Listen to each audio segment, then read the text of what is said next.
चमचमाती सर्दी की रात थी। आसमान में झलमिलाते तारे और घने जंगल के बीचों बीच एक लकड़ी की झोपड़ी सी नजर आ रही थी। झोपड़ी के बाहर आग जल रही थी।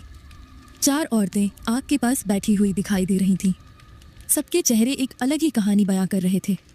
ठंडी हवा के झोंकों के साथ दूर दूर तक सन्नाटा पसरा हुआ था। शालिनी ने अपना शॉल ठीक करते हुए कहा, ये ठंड तो जैसे हड्डियों में उतर रही है। अच्छा हुआ आग जला ली, वरना जम ही जाते। ठंड तो है, पर डरावनी कहानियां सुनने के लिए ये मौसम परफेक्ट है। क्यों ना कुछ दिलचस्प कहानियां सुनाई जाए। हाँ, लेकिन डरावनी होनी चाहिए, ऐसी कि रोंगटे खड़े हो जाए। तभी जंगल के पथरीले रास्ते पर कदमों की आहट सुनाई दी। सभी औरतें चौकन्नी हो गईं। ये आवाज कैसी थी? तभी अंधेरे से एक लड़की अपने बैकपैक के साथ आती हुई दिखाई दी। उसने गर्म जैकेट पहन रखी थी और वह कांपती हुई झोपड़ी की ओर बढ़ रही थी। मुझे माफ करिएगा, मैं अपनी मंजिल से रास्ता भटक गई हूँ। क्या मैं थोड़ी देर यहाँ रुक सकती हूँ? आओ, बैठो। यहाँ सभी अपनी आखिरी मंजिल जानने के लिए ही रुके हैं। यहाँ आराम से बैठो और आग के पास गर्मी ले लो। वैसे तुम्हारा नाम क्या है? थैंक यू, मेरा नाम अंजलि है। सब औरतों ने बारी बारी से अपना नाम बताया। अंजलि को देखकर माहौल थोड़ा सहज हो गया। तो अब पहले कौन कहानी सुना रहा है? कौन सी कहानियाँ? यहाँ सभी डरावनी कहानियाँ सुना रहे हैं। तुम्हें डर तो नहीं लगेगा ना? जी नहीं, मुझे बहुत मज़ा आएगा। मुझे डरावनी कहानियाँ सुनना बहुत पसंद है। देख लो, यहाँ 4 अनजान औरतों के साथ रात के अंधेरे में डरावनी कहानियाँ सुनकर डरोगी तो नहीं? Not at all, I am so excited. Shalini ने आंखों में चमक लाते हुए कहा। तो चलो, मैं सुनाती हूँ। ये कहानी नहीं, हकीकत जैसी है। मैं खुद गवाह हूँ। कहानी सुनने के बाद शायद आप सब यकीन न कर पाए। अजय और अंकिता की कहानी। शहर के बीचों बीच एक बड़ा सा घर था। उस घर में अजय और अंकिता अपनी शादीशुदा जिंदगी बड़ी खुशी से बिता रहे थे।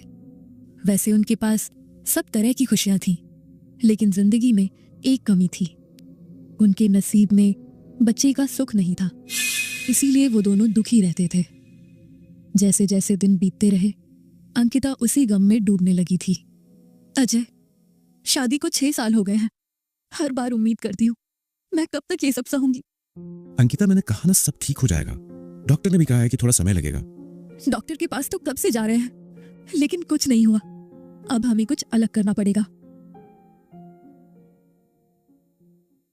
अंकिता ने एक दिन अजय को एक तांत्रिक के बारे में बताया, जो उन्हें बच्चे को पाने के लिए मदद कर पाए। पहले तो अजय ने उसे मना किया, लेकिन उसकी जिद के आगे आखिर उसको भी हार माननी पड़ी और वो दोनों उस तांत्रिक के पास गए। एक सुनसान कुटिया थी जहां तांत्रिक मंत्र पढ़ रहा था। दीवारों पर अजीबोगरीब चित्र और खोपड़ियां लटकी हुई थीं। उन दोनों ने तांत्रिक को उनकी परेशानी बताई। वो सुन के तांत्रिक ने गंभीर स्वर में कहा, तुम्हारे नसीब में संतान है, लेकिन रास्ता कठिन है। इसके लिए तुम्हें एक औरत की बलि देनी होगी। उसकी आत्मा तुम्हारे बच्चे के रूप में जन्म लेगी। अजय और अंकिता के चेहरों पर दुविधा के भाव थे, लेकिन अंकिता ने अजय को मना लिया। वो किसी भी हालत में अपना बच्चा चाहती थी और उसे पाने के लिए वो कुछ भी करने को तैयार थी। अजय, अगर ये हमारा आखिरी उपाय है तो हमें करना होगा। क्या तुम मेरे लिए ये नहीं कर सकते? तुम नहीं चाहते हमें अपना वारिस मिले? मैं चाहता हूँ, लेकिन किसी की बलि देना। अजय प्लीज, तुम्हें मेरे प्यार की कसम, पहले हम यही उपाय करके देखते हैं। मुझे यकीन है इस बार हमें सफलता जरूर मिलेगी। ठीक है, अगर तुम्हें यकीन है तो मैं तुम्हारा साथ दूंगा। अजय और अंकिता को बलि के लिए एक औरत की जरूरत थी, लेकिन उन्हें कहीं भी ऐसी औरत नहीं मिल रही थी जिसके मरने से किसी को संदेह नहीं होगा। उन्हें जल्द से जल्द बलि की तैयारी करनी थी, इसीलिए ना चाहते हुए भी उन्हें एक वैश्या का सहारा लेना पड़ा। अजय और अंकिता को एक लीला नाम के वैश्या के बारे में पता चला। शहर के एक सुनसान जगह पर एक कोठे पर वो लीला से मिलने गए। लीला साधारण कपड़ों में थी, लेकिन उसकी सुंदरता छुपाई नहीं छुपी थी।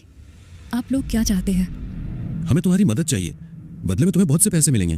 पैसे से ज्यादा बस एक आम जिंदगी चाहती हूँ। लेकिन मुझे पता है वो मेरे नसीब में नहीं है। तुम्हें जो चाहिए वो तुम्हें दिलाने में हम तुम्हारी मदद करेंगे, लेकिन प्लीज़ हमारी मदद करो। बहुत सालों से मेरी कोख सुनी है, हमने बहुत प्रयास किए लेकिन कुछ नहीं हुआ। ये आखिरी मौका है हमारा, तुम्हें मेरे बच्चे को जन्म देना होगा। मैं तुम्हारा एहसान कभी नहीं भूलूंगी। अच्छा ठीक है, मैं तैयार हूँ। लीला को उन दोनों ने झूठ बोलकर अपनी बलि के लिए तैयार किया। बलि के दिन उसे बच्चे के लिए पूजा करनी है, ये बोलकर तांत्रिक के पास लेकर गए। तांत्रिक मंत्र पढ़ रहा था। कुटिया के कोने में लीला बैठी थी। लीला को कुछ ठीक नहीं लग रहा था, उसकी आंखों में डर साफ झलक रहा था। कुटिया में मोमबत्तियों की रोशनी मध्यम हो रही थी। तांत्रिक अपनी आवाज ऊंची करते हुए मंत्र पढ़ रहा था। ओम लिंग क्लिंग अट्ट भट्ट स्वाहा, ओम लिंग क्लिंग अट्ट भट्ट स्वाहा। एक तेज हवा चलने लगी और कुटिया के अंदर चीजें गिरने लगी। लीला को कुछ समझ नहीं आ रहा था कि क्या चल रहा है। बलि का समय आ गया है, इसे लेकर आओ।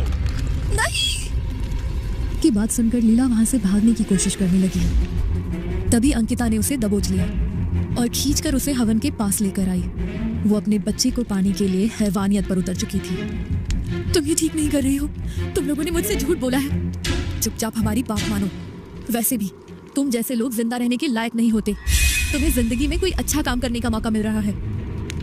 लड़ने की कोशिश की, उस चक्कर में अंकिता के हाथ में खरोंच आ गई और खून बहने लगा। अजय उसकी मदद के लिए आया और दोनों ने मिलकर लीला को पकड़ लिया। तांत्रिक ने अपना आखिरी मंत्र पढ़ा और एक जोरदार वार किया।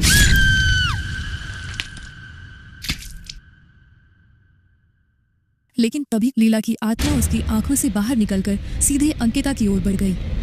अंकिता ने डरते हुए कहा, ये क्या हो रहा है? वो आत्मा मेरी तरफ आ रही है। अजय, अजय! अंकिता को होश आया तो वो अपने कमरे में बेड पर थी। उसका पति अजय उसके पास बैठा था। उसके उठते ही अजय ने उससे कहा, अब सब ठीक हो गया है। मैंने उस तांत्रिक को पैसे दे दिए हैं और उस लीला के शरीर को भी ठिकाने लगा दिया है। मुझे लगा मैंने तुम्हें खो दिया। इतना कहकर अजय ने उसे गले लगा लिया। मैं अब ठीक हूँ मेरे प्यारे पति अजय, अब हम हमेशा साथ रहेंगे। अंकिता के चेहरे पर एक अजीब सी हंसी थी और उसकी नजरें सामने खड़े असली अंकिता की आत्मा पर थी। उस दिन लीला की आत्मा ने अंकिता के शरीर पर कब्जा किया और अंकिता की जान चली गई। बाकी औरतें खामोशी से उसकी तरफ देख रही थीं। ये कहानी तुम्हें कैसे पता? तुम? हाँ, मैं वही अंकिता हूँ जो अब आत्मा बनकर भटक रही है। मेरा शरीर मुझसे छिन गया और लीला अब मेरी जगह जी रही है।